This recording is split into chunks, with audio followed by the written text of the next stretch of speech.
Hello সবাইকে, আমি আজকে রান্না করব চাউমিন। সম্পূর্ণ ঘরোয়া পদ্ধতিতে কোনো রকম সস ব্যবহার না করেই আমি আজকে চাউমিনটা রান্না করব। তার জন্য দেখো সবার ফার্স্টে তো চাউমিনটা নিয়েছিলাম, তারপর জল বসিয়ে দিয়েছি চাউমিনটা সেদ্ধ করার জন্য।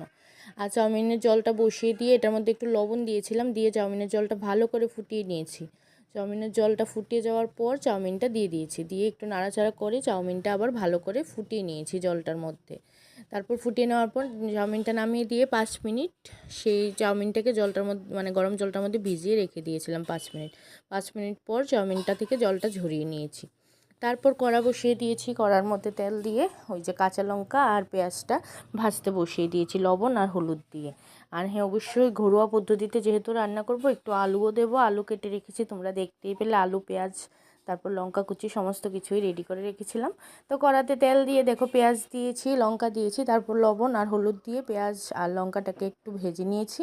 তারপর দুটো ডিম দিয়ে দিচ্ছি, দুটো ডিম দিয়ে ডিমের ঝুরি বানিয়ে নেব। এই যে দুটো ডিম দিয়ে দিলাম ভেঙে, এখন নেড়ে চেড়ে একদম ভালো করে ডিমটা ভাজা ভাজা করে ডিমটা নামিয়ে নেব। তো দেখতে থাকো তোমরা, আশা করছি তোমাদের এই চাউমিনের রেসিপিটা তোমাদের ভীষণ ভালো লাগবে। আর তোমরা যারা এরকমভাবে চাউমিন বানিয়ে খাওনি, প্লিজ একবার বাড়িতে বানিয়ে ট্রাই করবে, দেখবে ভীষণ ভালো লাগবে তোমাদের। দেখো এখন ডিমের ঝুরি ভাজাটা হয়ে গেছে, তারপর আমি কড়াতে আবার তেল দেব, দিয়ে যে আলুটা কেটে রেখেছিলাম এই আলুটা দিয়ে দেব ভাজার জন্য। লবণ হলুদ দিয়ে আলুটা একটু ঢাকা দিয়ে চাপা ঢাকা দিয়ে আলুটা একটু ভাজবো, লবণ দিচ্ছি, তারপর হলুদ দেবো, তারপর আলুটা একটু ঢাকা দিয়ে আলুটা ভেজে নেব। আলু দিয়ে করব অবশ্যই, কারণ চাউমিনটা আলু দিয়ে করলেই চাউমিনের টেস্টটা একটু বেশি বেশি লাগে আমার মনে হয়।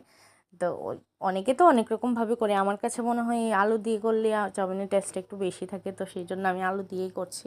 দেখো আলুটা ঢাকা দিয়ে দিয়ে লাল লাল করে আলুটা প্রায় ভাজা হয়ে গেছে। এখন আলুটা ভাজা হয়ে যাওয়ার পরই এই যে দেখো আগে থেকে যে সেদ্ধ করে রেখেছিলাম জলটা ঝরিয়েও রেখেছি, দেখো চাউমিনটা এখন আলুর সাথে অ্যাড করে দিচ্ছি। আর অবশ্যই চাউমিনটা দেখো কি সুন্দর ঝরঝরে হয়েছে। আমি যেইভাবে বললাম তোমরা ঠিক এইভাবেই ম্যাগি বা চাউমিন সেদ্ধ করে দেখবে, তাহলে তোমাদের ম্যাগি বা চাউমিনও ঝরঝরে হবে। অনেকে ঝরঝর ভাবটা আনার জন্য একটু তেল ব্যবহার করে সেদ্ধটার মধ্যে, কিন্তু আমি কোনো তেল কিছুই দেইনি, তারপরেও দেখো কি সুন্দর ঝরঝরে হয়েছে, দলা পাকিয়ে যায়নি একটার সাথে একটা, খুব সুন্দর হয়েছে চাউমিন সেদ্ধটা। আর আমার সবসময় চাউমিন বা ম্যাগি বলো এরকমই হয় সেদ্ধ করলে, কারণ আমি ঠিক এইভাবেই সেদ্ধটা করি। তোমরাও বাড়িতে এইভাবে ট্রাই করে দেখবে, তোমাদের ম্যাগি বা চাউমিনও খুব সুন্দর ঝরঝরে হবে।